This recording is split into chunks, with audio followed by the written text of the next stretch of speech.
Hindi mo napapansin, pero maraming aksidente sa bahay nagsisimula sa simpleng kalat. Real talk! Minsan, hindi malaking problema ang delikado sa bahay. Yung nakakalat, nakausling wires, tambak gamit, at basang sahig. Yan madalas. Madaling matisod.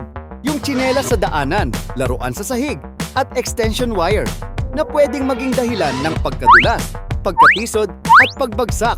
Mas delikado kapag may bata o matanda. Babies and elderly are more vulnerable sa falls, sharp edges at cluttered walkways. Kaya malaking bagay ang organized na space, overloaded at magulong wires.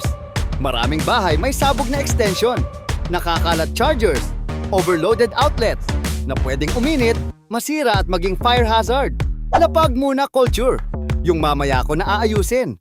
Hanggang sa tambak, kalat at unsafe pathways.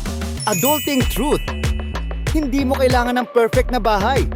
Pero kailangan safe daanan, manageable setup, madaling linisin at madaling ayusin. Minsan ang tunay na dangerous sa bahay, yung mga bagay na sobrang nasanay ka nang makita araw-araw. Kaya yung simpleng ayos agad, tapon agad at balik agad, malaking bagay pala. Follow si Mr. Bahay para sa realistic adulting tips, bahay systems, at aray pero totoo, household truth. Check mo rin yung Pagod Ka Reset playlist para sa easy to maintain bahay routines at recommended product.